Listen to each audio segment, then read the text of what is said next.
What's going on, guys? I'm Ghosty, and today we're going to be going over how to drop and optimal loot routes to ensure you're as geared as possible before getting to the endgame. As I said in my previous video on how to improve in Spellbreak, dropping correctly will determine the overall pace of the game, and with proper dropping, you'll be in a better place to attain that victory screen. To go over the basics of dropping, when you enter into the pregame lobby, once the match is full, a map of the Hollowlands will appear and portals will be randomly generated on the map. You can then select a portal, and this is where you will drop from once the timer has run out. You can either click on a portal normally to choose that, or press the right mouse button or square X or Y depending on the console to bring your teammates with you to the portal. One of my favorite parts of Spellbreak is that there are no drop mechanics. You don't have to worry about the speed you're dropping or if there are certain movements that make you drop faster, as everyone falls at the same speed regardless of input. One thing I like to do when I am dropping is looking around and counting the players I see. This gives me a good idea of how many chests in the area will be initially looted and how many potential players I'll have to face in the immediate future. Taking note of how many players may be around in the beginning is very important in keeping yourself safe and being aware of potential third or fourth parties in the early game fight. When you're coming down from the drop, since everyone drops at the same speed, landing on a high point can be very advantageous as you reach that point earlier than the floor.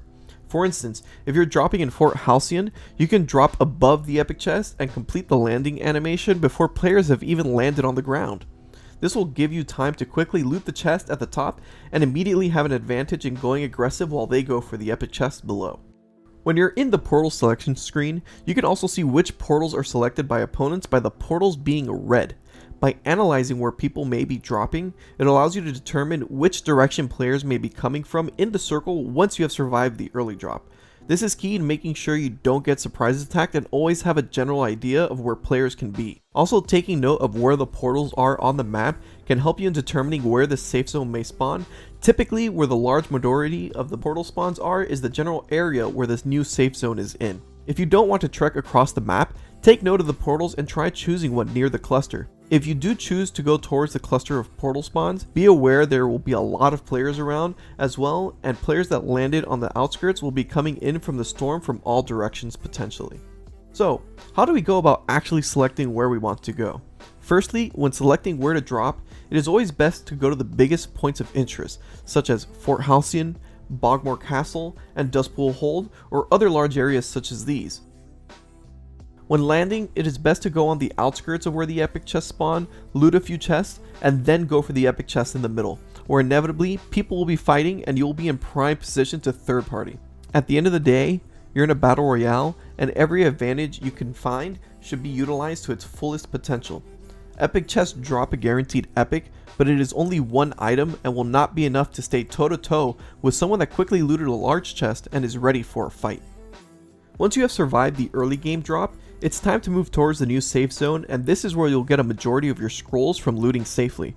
Generally, there are small castles, buildings, or walls that have chests between the different points of interest. Don't just go through vast open areas, but make it a point to pass by these lootable locations to get as much gear and scrolls as possible. Scrolls are some of the most important things to find in game due to the benefits they provide, and the third scroll you find gives you the biggest stat increase in comparison to the first two. I suggest learning the spawn locations of all the different epic chests as they guarantee a scroll. When you're transitioning into the mid game, it's not only important to make sure you mostly have epics and rares, but make sure you get into the safe zone before the circle fully closes and you aren't dragging behind. One of the easiest ways to lose is by coming in late, as most players will be set in a positional advantage and can punish you for being too slow to the safe zone. At this stage of the game, most chests will be looted, so it may be difficult time finding the random gear you couldn't upgrade past uncommon. Now that we are here, other players are the best source of loot and are generally better chests, and also drop a scroll if they have looted any previously. Try to stay on the outskirts of the circle and always be the first to engage for as much an advantage as possible. Now that you're in the late game, there isn't much to do but depend on your own skill to outplay opponents and get that victory. If you have a favorite place to drop, let me know in the comments below. This is Ghosty. Don't forget to like and subscribe. And you can also follow me on Twitch and Twitter for more content and updates. Thanks for watching, and I'll see you in the Hollowlands.